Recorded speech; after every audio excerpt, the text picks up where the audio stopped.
ನಾವು ಕೈತೋಟವನ್ನು ಮಾಡೋದು ಹೇಳಿದರೆ ಹೀಗೆ ಮಾಡಬೇಕು ಅಂತ ಹೇಳಿ ಏನು ಕೂಡ ರೂಲ್ಸ್ ಇಲ್ಲ. ಗಿಡಗಳಿಗೆ ಬೇಕಾದಂತಹ ಬೆಳವಣಿಗೆಗೆ ನಾವು ಸಪೋರ್ಟ್ ಮಾಡಿದರೆ ಸಾಕು.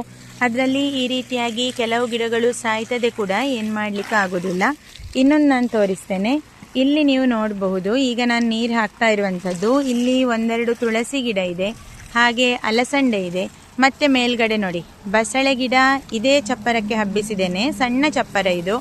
ಹಾಗೆ ಹಾಗಲಕಾಯಿ ಮಿಡಿ ಇಲ್ಲಿ ಬಂದಿದೆ.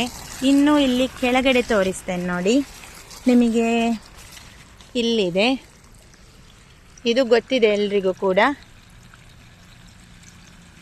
ಇದು ಕೂಡ ಈ ರೀತಿಯಾಗಿ ಎಲ್ಲವನ್ನು ಕೂಡ ಒಟ್ಟಿಗೆ ಬೆಳೆಸೋದ್ರಿಂದ ಒಂದು ತರಕಾರಿ ಆಗದಿದ್ರೂ ಕೂಡ ಇನ್ನೊಂದು ತರಕಾರಿ ಖಂಡಿತ ಆಗ್ತದೆ.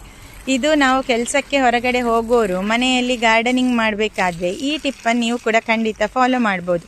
ಹಾಗೆ ನೋಡಿ, ನಾನು ವಿಡಿಯೋ ಮಾಡ್ತಾ ಇರೋದೀಗ ನೀರು ಹಾಕ್ತಾ ಇದ್ದೇನೆ ಗಿಡಕ್ಕೆ, ಅದರ ಜೊತೆ ವಿಡಿಯೋ ಮಾಡ್ತಾ ಇದ್ದೇನೆ.